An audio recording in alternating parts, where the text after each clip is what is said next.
So if we're going to become an international power in the digital kind of revolution, if you will, God, there was a lot of hyperbole in that sentence. It's not about should we do security, am I going to get hacked? It's we need to do security. It is expected of us from our target audience, and that's how a power in this space behaves. It is table stakes. And once we start seeing it as part of just growing good business, good digital business, then it stops being optional. It starts being good at what we do. And I think that's what we do best. The New Zealand Tech Podcast, brought to you by Gorilla Technology, proactive and strategic IT. Hey folks, greetings and welcome along to the New Zealand Tech Podcast. I'm your host, Paul Spain, and we have with us Laura Balmain from SafeStack. How are you, Laura? I am great. Thank you so much for having me. Oh, it's great to have you here. Glad you've been able to make it to Auckland. We've been planning this for a little while, and it's been a little bit of a challenge to get between Auckland and Whangarei recently. Absolutely. It's more of an epic adventure than you would imagine at this moment, but we got here. And so, yeah, really pleased to be here in person and chatting with you today. Yeah, that's great.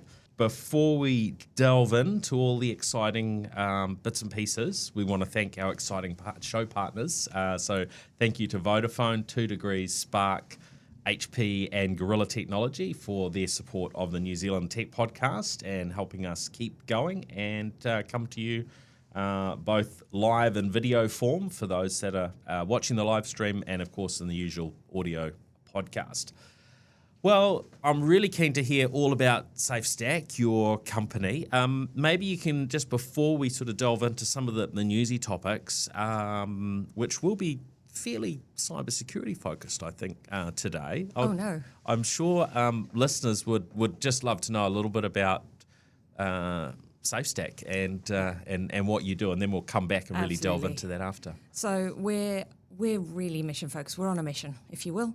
There are 30 million software developers in the world right now, growing at a rate of 1.2 million per year. And we think it would be pretty amazing if every single one of those developers or members of the development team had the skills they need to put security in from having an idea or no code all the way through the life of that code. And that's what we do. We have an education platform that we sell now into 65 countries, aiming to make security just part of what we do when we build software. That's awesome. That is a very needed thing, both here in New Zealand and globally. So looking forward to delving in on that. Now, there's usually most weeks we sort of delve into a whole lot of tech news. Well, this week we're sort of looking around. There's so much from a cybersecurity perspective. I thought let's just actually focus in. Yeah, absolutely. Focus in on that. TikTok was really the big. I mean, TikTok has been. We've discussed from a cybersecurity and a privacy perspective TikTok over a really long period. Yeah. There have been in the earlier days of TikTok when it was growing, there were people that were looking at the apps, looking at the Android app probably in particular, decompiling it and having a look and finding things that were quite worrisome, shall we say. And that's continued on. We've seen governments pushing back in varying forms. There was, I guess, when Trump was president of the United States, there was a whole move there which seemed like something big's going to happen, and it didn't. It didn't quite happen. Talk of banning TikTok and so on. Of course, since then, TikTok's only got more and more dominant, prolific. Yeah, it really has been going nuts.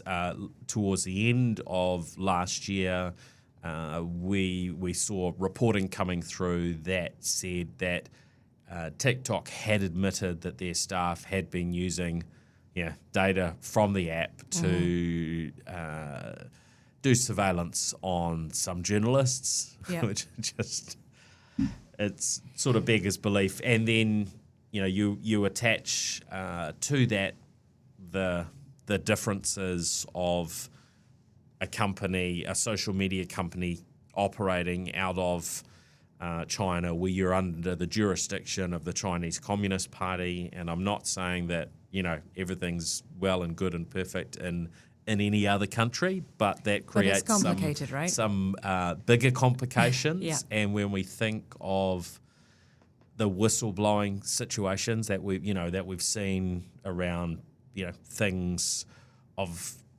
particularly a privacy nature within the US government, military, social media companies and tech companies, people seem quite willing to come forward to be open and transparent. And in most cases, there's exceptions like Edward Snowden and so on, where it doesn't play out well for the individual, but it seems like the environment there encourages this sort of openness, whereas I think that if you do that in certain countries like China, then your chances of there's a higher risk success and and not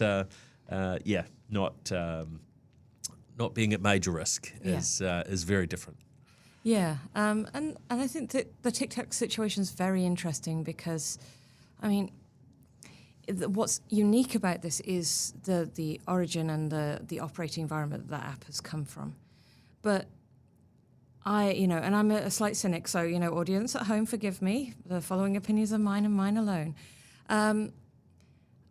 Just if you kind of step back from the is it bad or is it good thing and think about, would humans do this if they had the chance? If a government or any large organization who wanted to understand the population for whatever reason, being very diplomatic with my choice of words, had the ability and the long play and budget to go and build or control the largest social media platform on the planet, if I'm completely honest, and this is a cynic in me, I'm pretty certain most countries will do it.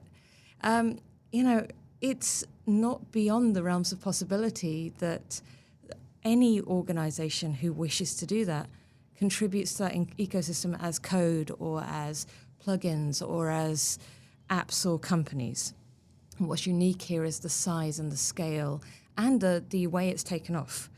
And so it's really tricky. I mean, the regulations we're putting in now, we're seeing the countries pulling it out. You're not allowed to do it. And there's rules now, at least for government employees. But people are like water. They're using the app for a reason. There's a connection with it. And so if they're not using it on their work device, great, fantastic. But who amongst us really now truly has separation between our work and our home devices, or our work and our home just way we operate? And it's not much of a stretch to say, are our personal devices physically in sensitive spaces as well? And how far do we go with this before we have to think, is there another way to approach it? Can we ban every app that we think is doing some form of surveillance? Because anyone who's using the Google ecosystem knows full well that while it may not be ostensibly government-backed, they know as much information about me and my life as probably anyone else. They definitely know more than my husband. So it's an interesting space. And I used to work for the UK government and in signals in particular. So I'm acutely aware of the complexity of making policy decisions in this space and how much information can be shared and how much can't. And it is really very tricky for all of this to play out. However, we've never yet ever seen banning a technology work when it comes to stopping surveillance and intelligence systems from working. So I think, this has drawn attention for now. Perhaps it will change a few people's behaviours, but I don't think it's going to have a large impact long term. Yeah, look, I think this aspect, and it's the UK and it's New Zealand that have both announced TikTok, not to be on at least parliamentary devices at this stage, and I guess it will be up to individual organisations and government entities as to exactly how far they might extend that from devices that they have managerial capabilities over and other policies, but. Yeah, as you say, this is not easy. Now, the one, I guess, if we were looking at some form of solution, has been the approach from the Biden regime in the US to say, look, ByteDance, as the owner of TikTok, you either sell, you sell TikTok to a US company, or you will be banned. Now, that to me seems like an unprecedented action from a Western democracy. However, if we spin things around and we look at China, of course, they've been doing that for a while, China have banned and blocked, social media applications, Wikipedia, and many other information sources for a really long period. Now, that is a reflection of a regime that probably a reasonably high percentage of those that live in a democracy would be very uncomfortable with in terms of that approach. But it does seem as though TikTok brings with it the next level of risk. And so if you are looking to try and solve that, is that an appropriate sort of pressure to put on? Do you, what are your thoughts? What a question for a Monday morning, Paul. My goodness. Well, I think we need to think about this. There's a short term and there's a long term. For TikTok, for this particular situation, it's an interesting precedent. When you separate a company and you say, hey, you've got to sell it to my country and we're going to operate it from here, that doesn't necessarily mean it's going to work that way. There's quite a lot of engineering needs to go on to make that actually a thing. Of course. And just because your head office is just because your head office is in Plano or San Francisco, it doesn't mean that your tech is going to be. Oh, look, are we going to then take it logically to back on-prem? Is that what we're going for here? Boxes under a table? Because we know where it physically is located. I don't think we're ready for that. I don't think it's a good idea to go back to that. And I think there's a superficial nature to saying, hey, we'll just do operations from here, because operations is a big, big thing, especially for a platform like TikTok. That's not a build it in a weekend job, as much as Reddit and Hacker News would like you to know that they could build it in a weekend. But it's the long term, right? TikTok is now. And before that, it's been other platforms. This isn't our first rodeo when it comes to platforms gaining notoriety and popularity. All we're doing now is that the sheer scale of them is changing. So more of us have smart devices, more of us are interacting with them on a, I wouldn't even say regular basis, almost constant basis, let's face it. But let's look forward again. We've still got developing markets that are not in that space yet. So the availability of smartphones in Southeast Asian countries outside of China is actually still relatively low. They're still on quite budget devices. As that starts to ramp, and there's a massive developing ecosystem there, then are we going to have equally challenging conversations if, a player from Indonesia, where they have 180 million people in their country, therefore when they build something big that works, are we going to have the same conversations then? And do we need to have a little bit of a step back and go, okay, what are the risks here, and what can we do that's going to be less specific than one organization, one country, and one app at this time? Because otherwise we're going to keep repeating this. There's a reason you've never heard of any of the startups that come out of Indonesia, for example, because they can make billions of dollars without leaving their borders.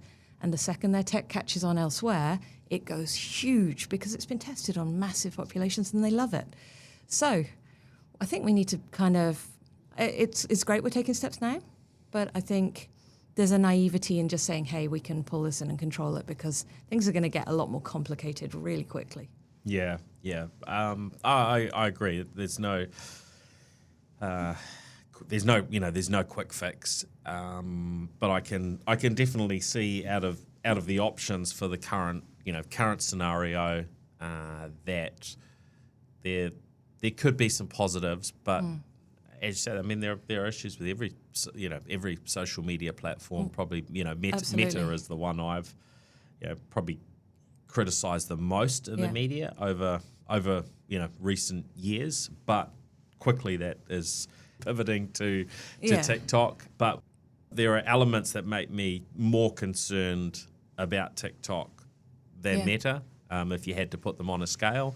But there are issues across the board with these platforms. Absolutely. Just to add a little bit of levity to our morning, we could solve the problem ourselves, Paul.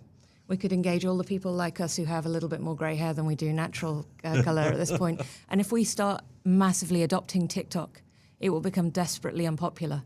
And so we could solve this just by virtue of being us and engaging with the platform. So, just something to try for your week. If you are bored, we could save the world together. Thank you for that suggestion, Laura. And we'll throw that challenge out to listeners as well. Other topics going on.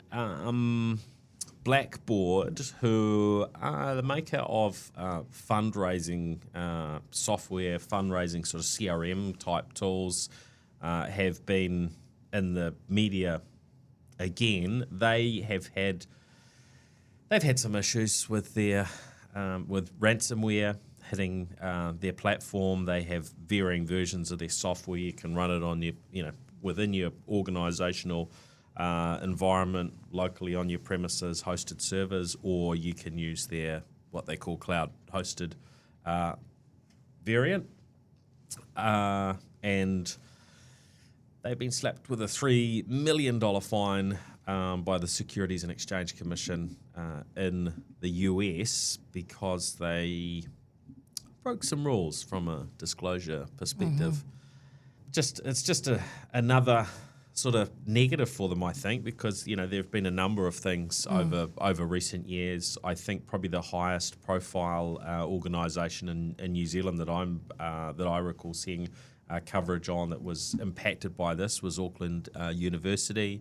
They would do fundraising, I think, probably from their alumni. It sounds like a bunch of that information got out there.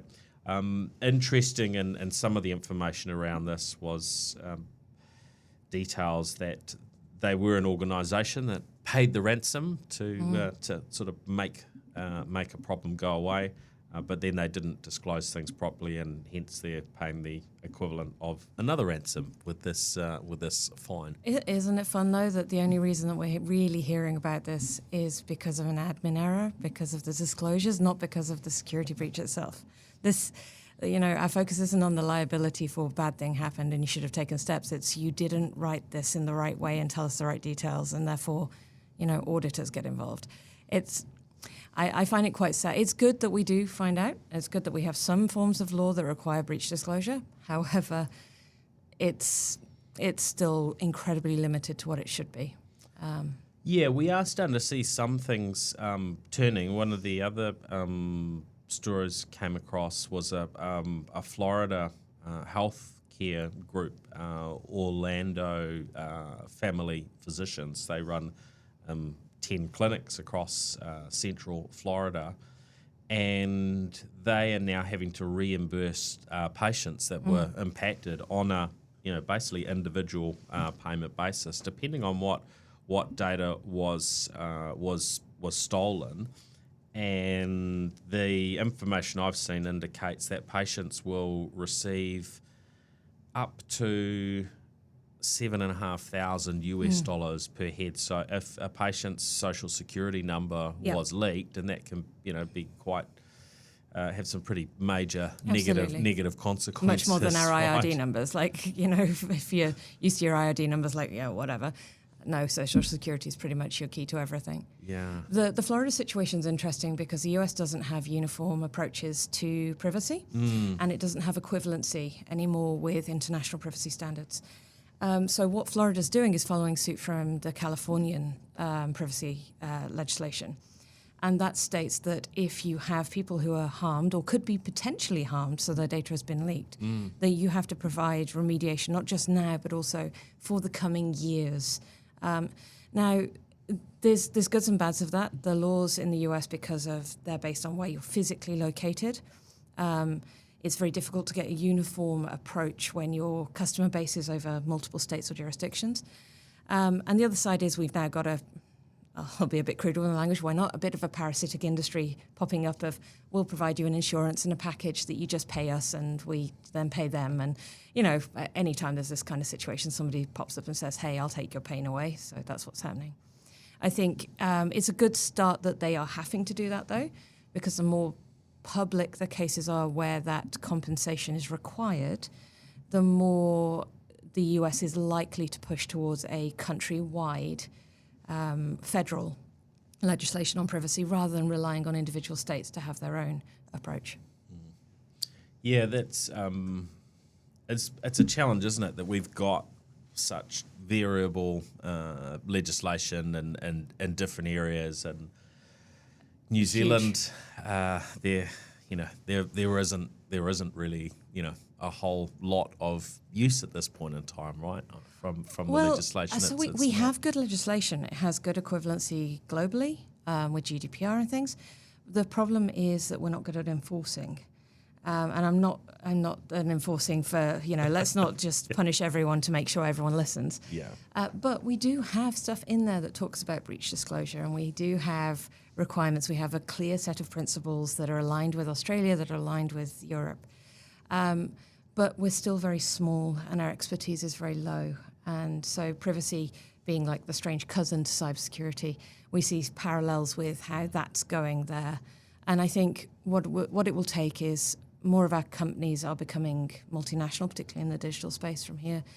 And as we start becoming obligated to follow international privacy law, we'll naturally see a local upscale too, because you have to comply with the strictest law that you are operating under. So the more we sell outside our borders, the more strict we'll end up being inside, just by virtue of that kind of inheriting it from our more international clients. Yeah, it's a really, really good perspective. And also the legislation in other markets tends to have more teeth than the New Zealand legislation, which I guess was more what I, was as what frustrates me in a way, as there's the structures and so on are there, but if there's no pain, then but even with the teeth, right? GDPR has massive sharp teeth. We've all seen the what's written there, but in terms of case and precedent so far, they haven't handed down the fines yet that we expected to be coming through. So it'll be interesting to see how that plays out, because we all know that I'm a parent, so if you have a rule that says if you do this, bad thing will happen, but you never enforce that rule, then nobody listens to the rule anymore. So we'll see. I think it's going to be interesting as the US matures into that space, because they tend to be a little bit more vocal, and they've got some of those companies out there that do, whether we like it or not, tend to set the precedents.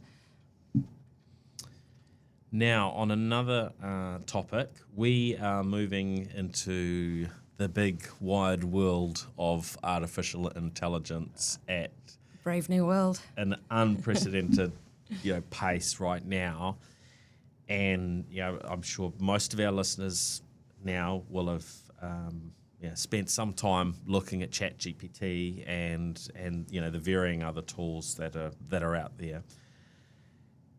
With Microsoft's recent layoffs, we heard about them ditching a team that were doing work on ethics from an AI standpoint. And I found this interesting because I'm not sure if it was the initial announcement or it was an early discussion, but I was sitting a few meters from Microsoft's Satya Nadella at an event in the US a few years ago, where he was talking about the importance of having an investment and a focus on ethics as it relates to technology, and particularly artificial intelligence. Then we heard about these layoffs as part of Microsoft's broader layoffs, and then we're seeing stuff coming back from Microsoft saying, "Yep, there's some people are being laid off. There might have been a team laid off, but it seems like their messaging is, hey, no, we're still very, very focused on this." It can be quite hard to kind of work through the different messaging that comes through from different perspectives and get a handle on what's going on, because we've seen a bunch of similar actions across other companies, haven't we? Yeah, absolutely. They're not the first to be doing this. It's all very easy for us to talk about ethics and its importance when we're in a boom market and everyone's hiring like crazy and money is pouring into the tech world. Belts are being tightened, layoffs are happening at an astonishing level. I have so much sympathy for the people affected all around the world. I think we're well over 250,000 laid off in this period now. But you start seeing, the truth of values when these kind of things hit. What you say in a good time has to be echoed in your actions in a tough time too. And when the first teams to go are for accessibility and usability and ethics, and that's sending a very clear message of they're not seen as essential. Now, when Microsoft acquired GitHub a wee while ago now, and then Copilot started coming through, and it was starting to help you and assist you building code, and we started having conversations in the software community about, well, am I okay with them reading all of my code that's held in private repositories in GitHub so that it can help somebody else write their code? And we had feelings, but there was an ethics team, and there was thought behind it. In the last year, we've lost almost all of the people involved in ethics in GitHub, and now the Microsoft team. And now we're in the OpenAI era, where quite literally all of the private repos, all of the repos that are held in these companies have been used to feed the engines. And as a security person, it's very complicated. Yes, there's a very good chance that the code that comes out the other side, because of just the sheer amount of data that's been put in and the process applied, is not going to be exactly the same as the data that went in. So your source code is not going to appear on somebody's doorstep. But how much of what you do is unique to you, and where does your IP lie, and who owns that? And by using these tools, these online systems, are we truly consenting to what is now happening? It's very complex. Yeah, I think it is, and we've seen things around news and content that goes online, and even here in New Zealand and Australia, where there's been that pushback from news media saying, "Hey, we've created this copyright content. This is our intellectual property. That's ours." But then Google are picking it up and are doing X, Y, Z with it, and so there's been this pushback of, Google, you need to actually pay for what you're taking.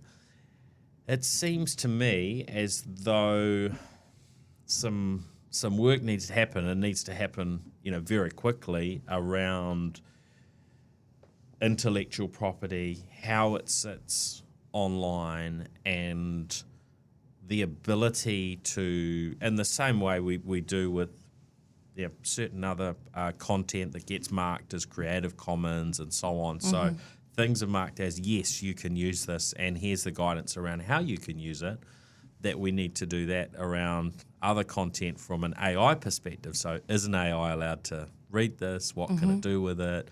Etc. But I'm just not sure if that's going to happen. Will people honour it anyway? Well, the exactly, content's that's there, the thing, right? So we had a YouTuber in here who rented out the studio from the UK recently, and he produced a video while he was here, and he was talking about ChatGPT and AI, and he actually very explicitly stated on his video, "I do not give permission, do not take my my content and use it and put it through your AI engines." And he was looking at it from that perspective of a content creator. Mm-hmm. Hold on, can somebody at some point in time say, "Hey, I want to create content just like this," et cetera, the AI pulls it all in and then gives you an equivalent, but with your face and your voice on it, right? So there's there's so many possibilities of how this plays out, and of course, in some ways, it's too late because the data that's out there is being absorbed, ship is right? properly out to ocean already. How is this going to play out? And gosh, I sound really negative this morning, but it is about enforcement, right? Because we can all sign up to this utopian dream that we just put do not use logos on things, and then people go, "Oh, okay, yeah, silly me, won't do that." But that works really well for law-abiding citizens who like following rules, which is very few of us as humans. And for the rest of us, we'll follow them most of the time until a point where we're like, well, actually, but just on this one occasion, I'm going to... And it's just that one occasion, they all build up, and suddenly nothing is actually honoured. As somebody who writes books and articles and training and does conference speaking, I fully expect now that my stuff, my voice, all of that's already online. I would be very surprised if my stuff hasn't been now regurgitated into the hive mind that is OpenAI. And that kind of gives you a bit of an existential crisis, really. Why do I even need to be me? But I think what I'm coming to terms with of it, me be me. I'll just go into TikTok. Nothing will go wrong with that. I think the way I'm starting to look at it is that I don't believe you can truly stop them using content that's online for these purposes. If it was a government, we'd have at least a slim hope. But as it's a private organisation or several private organisations, we haven't got a hope. But what we can do is focus on which bits are really painful. So, for example, software patenting and software copyright is already an absolute mess of a field of law. There's no way in heck that this is going to stand now. How can you say that your algorithm is unique when it's the hybrid of 20,000 projects that were in GitHub? There's no way. And the way we communicate that and the way we value companies based on that IP is going to have to change, because you're going to have to value something else instead. For people like me who are content creators, you've got to start thinking about not so much that, oh my goodness, people are going to take my content, but what is it about the way you do critical analysis and the way you think and the way you communicate that is distinct to you? Because that will continue to evolve. You don't stay still. You're not a static model of put things in and thing comes out. And so by continuing to embrace your own kind of skills and your own viewpoints and challenge your own assumptions, you will naturally stay ahead of where the AI is. But that means kind of accepting that obligation on yourself as an organization or an individual to keep going that direction. We're going to have to find, as a society, a way to filter the things we've seen before and are now just regurgitations that are, created from things to what is novel and new, and to weight those things differently to each other. And we're not actually going to come up with a nirvana on this stuff. On a Monday morning? Let's just face it. Oh, we could do it. I believe in us. No, we're not. And I think it's a truly exciting time to be in technology, but it's also very confronting. A lot of the way we have built businesses is going to need to change. The way we've built, profit models is going to have to change. And I think the people who will benefit, the people who will really get the most from this transition are the people who can sit back and go, right, so everything's up for grabs now. Everything can be changed. What can we learn from this and what can we do? And experiment rapidly. If we can embrace that, we'll do really well. If we stick with, we can't use this technology is scary, and we avoid it, we will be left behind. Yeah, there's a whole rabbit hole we could go into here. I'm just going to drop out a thought just to trigger something in listeners' minds. I was invited out for a meal in Queenstown on Friday night, and we delved into all sorts of topics, Silicon Valley Bank and AI sort of being two of the big ones. But I posed a question to which there wasn't an answer, but I think it triggered some interesting thoughts. So I'm gonna throw it out there. Pick a company, a software company. If you want one to think of that's local, I threw out the name Xero, but it could be any business. Yep. And then think about how might AI, these things like ChatGPT, Copilot, which Microsoft announced the next iteration of last week. So previously it was there to help with coding. Now it will be integrated into the the whole Microsoft 365 suite. If you look at the extreme of what these tools might be able to do, how could it change that type of business? So I'm going to throw that out there for listeners to have a little bit of a think about. And we'll be interested if anyone wants to, feedback over LinkedIn or Twitter. What are those possibilities? And just as a couple of little bits and pieces, one of the numbers we heard recently from a very well-known developer, he said this: he is using tools like Copilot, ChatGPT to help with his software development. 80% of his code is being written for him, and it's 80% accurate. That was as at around Christmas, and of course this stuff is developing quickly. So that's just one particular area. So if we look at and we know that Xero's just is going through a tough time for a lot of the team because there've been a big bunch of layoffs. But are we in a scenario where a business like that could be half the size, quarter the size, a tenth the size at some point in future with these technologies or any other company? So you can apply it to anyone you can think of, but there's kind of some dots to join up and imagine whether it's your own. I'm going to send my thoughts to the others. universe on this one, and I hope that we don't get to the point where our companies are that small because of the number of people that would lose amazing jobs in doing that.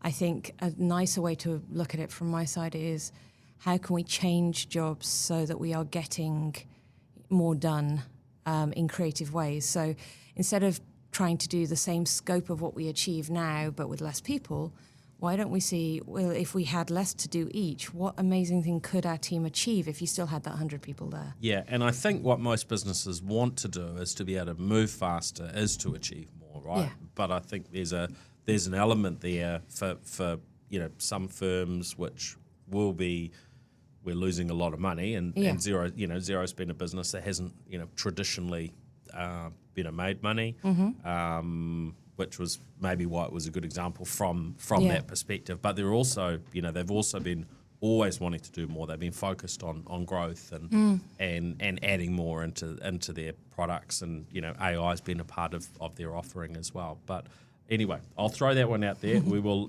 leave that, otherwise we will never get to talk about anything else. And I'm very, very keen to a quick mention, and I don't think we've got time to really delve into this one.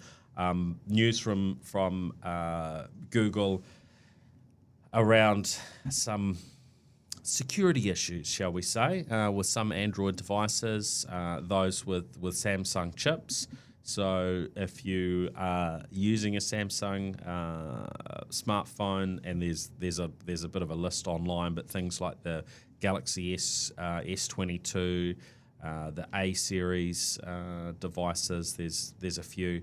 Also some of the Google Pixel phones. There is a pretty critical vulnerability out there at the moment, and you may need to be turning off Wi-Fi calling and voice over LTE calling and go back to traditional calling. But it may be a little bit complicated to work out whether your device is or isn't one of the ones impacted, because there are various versions, right? Yeah, absolutely. Yeah. And don't forget, team at home, rule 101 with all of these things is get your auto patching turned on, so that even if you don't get to the bit where you turn off some services, that when these patches come through, when there are resolutions, that you're going to get them straight away, and allow your device to restart afterwards. Don't be that person who's like, oh my God, my tabs will go away. Nobody cares. Just let it restart. Let it do its thing. It's for your own benefit. Yeah, absolutely. All right, let's talk SafeStack. Awesome. What do you want to know? So, what's the background? What's the story around how you started SafeStack, and because you've been going a number of years, and then more recently during COVID times, things have have really rocketed forwards. Yeah, absolutely. So a bit of background on me. I started out as a software engineer when I was 17 doing COBOL. This is not a good life plan at 17. Don't do that. I tried to do COBOL as a teenager, and it was not fun. No, and then you add taxation systems in, it really isn't fun. So I kind of, wobbly paths aside, and that's well documented out there, I ended up moving from being a software engineer through to being a security person and working for the UK government. Moved over here to New Zealand in 2011 and was a consultant and a penetration tester.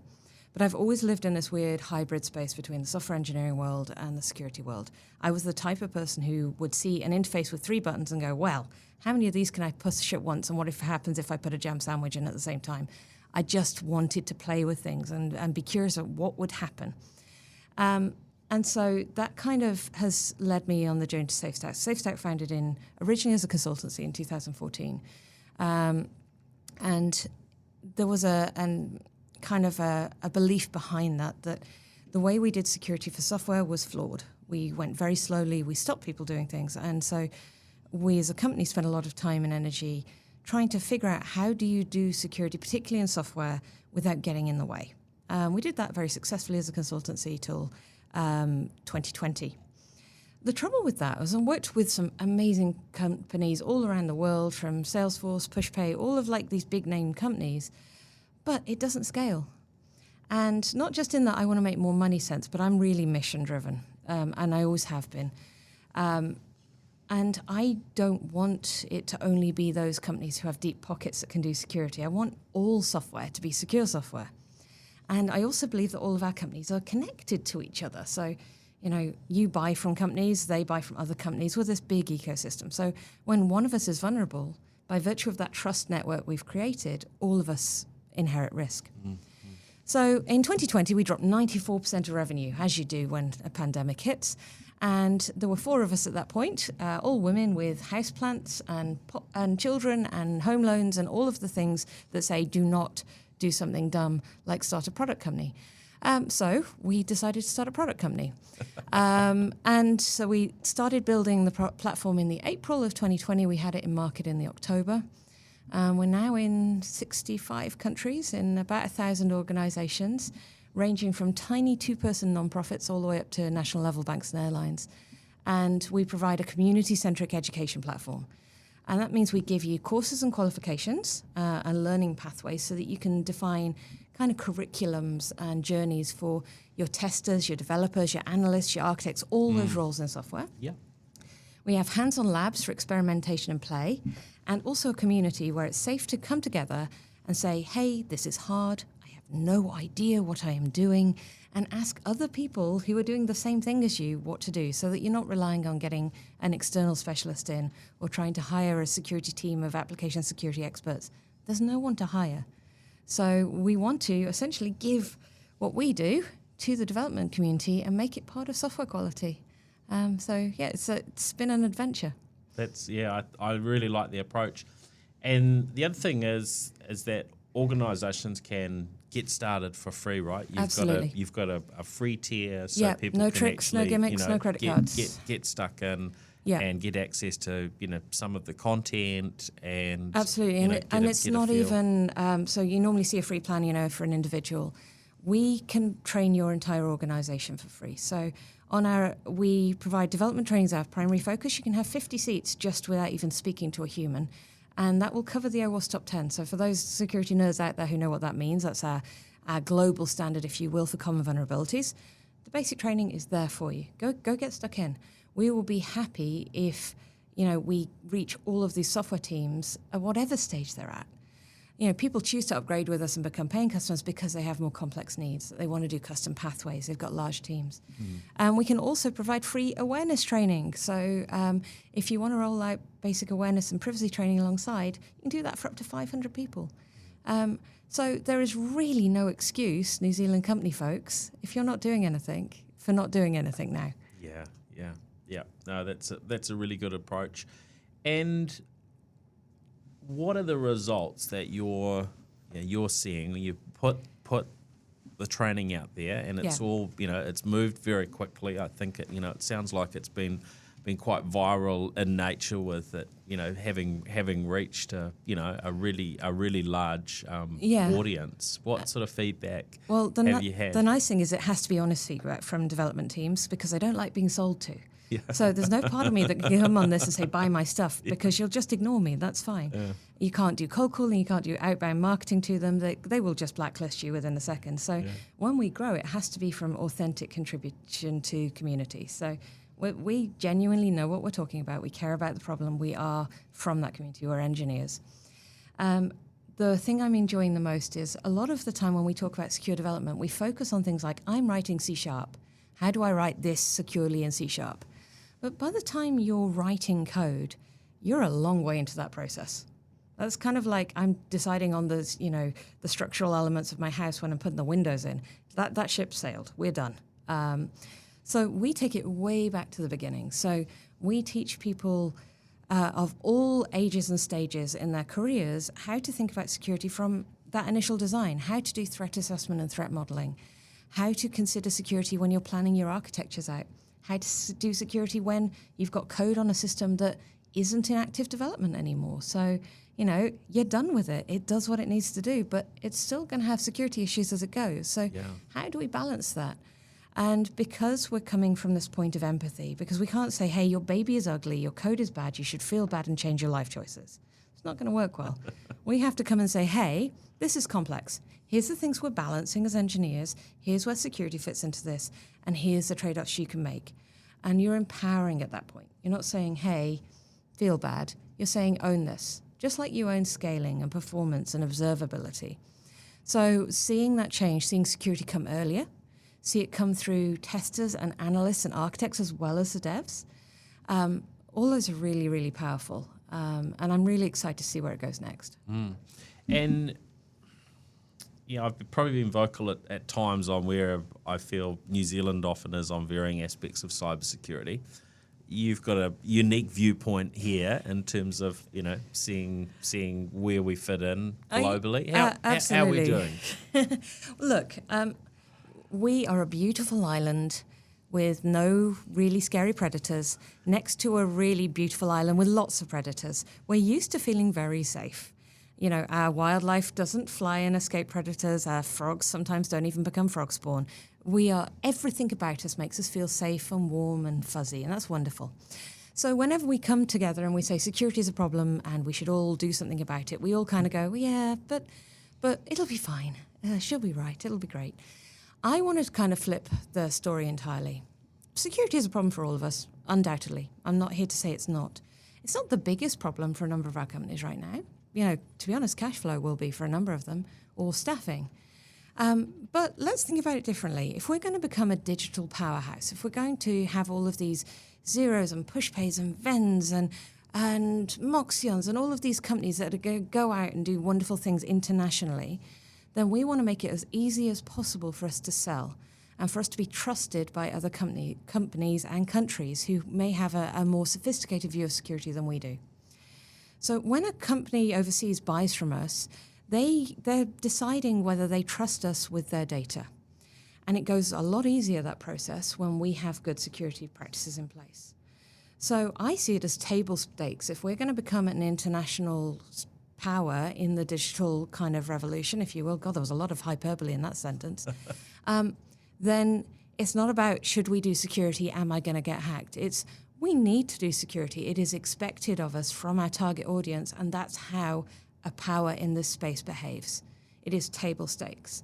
And once we start seeing it as part of just growing good business, good digital business, then it stops being optional. It starts being good at what we do. And I think that's what we do best, is understanding what makes us really well equipped to, let's face it, own some digital spaces if we wanted to. So that's what I want us to see. Stop saying, hey, we'll do it later because we're not being hacked right now, and say, hey, we want to grow. And part of growth is doing this really, really well, and security is part of doing this well. Yeah, I think so. And if we can raise that confidence, then there's all sorts of flow on. Even the opportunity, if you're a software developer, to join a firm that you cares about these things versus one that doesn't. Absolutely. It's one of those things that plays out as to where you want to be sitting. You don't want to be in a company whose reputation goes out the window on these things, because you're going to be in some way linked to it if it happened on your watch or even after you've left the firm, right? Yeah. There's so many reasons why we've got to get this stuff right. We're also in a global skill shortage, right? You run out of fingers if you're naming Kiwi companies right now who are trying to find high-quality engineers, intermediate and above, to come and fill their roles. And we're losing folks to overseas roles all the time. Now, it's a bit trickier right now with layoffs happening, but that's not a trend that's going to stop. We're going to see more and more people realize that they can choose whatever they want to be building. Now, if you grew up and you wanted to be an astronaut, maybe you don't get to be an astronaut because, none of us do. But what if you wanted to go and work in space tech? What if you wanted to go and build the future of AI-enabled doctors who are diagnosing cancer? That's the choices you get to make as a software engineer now. You don't have to just go, well, there's 3 software companies in my town, and I'll choose that one because they pay the most. That's not how it's working. And so we need to consider, if we're going to attract really high-quality talent, that we're giving them good challenges to solve that are, that they connect with on a human level, and that they're not, to put it very bluntly, shoveling rubbish all day. Because if they've inherited all of this technical and security debt, that's not going to be a pleasant job to sit in. Nobody's going to sit in that for very long, and they have options. So it's all part of us. You're kind of viewing security as no longer nice to have, but essential as part of a healthy, happy, growing software company. Good advice. Good advice. Ooh, thanks. Gold star. Anything else you want to add before we wrap up? Yeah, I'm going to put a bit of a challenge out there. I like this. So some of you will be doing your own security training internally. That's cool. Keep doing it. If you're rocking it, keep rocking it. There's some of you who already have programs in place. That's cool too. But whatever you're doing, I want you to make sure that every role in your software team gets a bit of security. Not just your lead engineer who happens to be super enthusiastic and went to KawaiiCon or KiwiCon once. I want every single one of them just to do one little thing and aim for just 1 hour of security every sprint.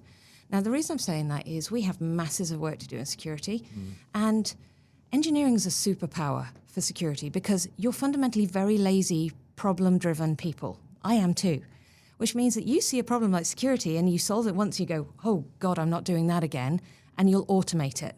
If we get all of our engineers doing 1 hour of security and start automating all these tedious security problems, imagine how much we could achieve. Could we create the new security tools of the future from here? Because all of us, our whole engineering community, does 1 hour every sprint. So come join our free plan if you don't have anything in place or you want to check it out. No gimmicks, no tricks. I'm not going to, come hunt you down and try and sell to you. We just want to make a change. We want security to be the little pencil note on the Edmunds cookbook that is software in New Zealand. Nobody knows why that pencil note is there, but we know that if we follow that little instruction, it's going to make the outcome much, much better. So help us do that and do your one little tiny bit of security. And if you run a team, this one's a very important point.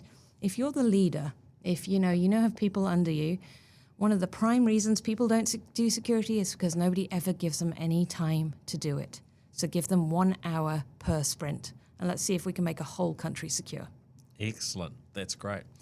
Well, thanks very much for joining us. Now, where do people find you online? What should they be looking for? You can find me in all the usual places. So on Twitter, @lady_nerd. I do a tiny little podcast every couple of weeks called CEO GBU, so you can get the brute force truth of what it's like to be an early stage CEO.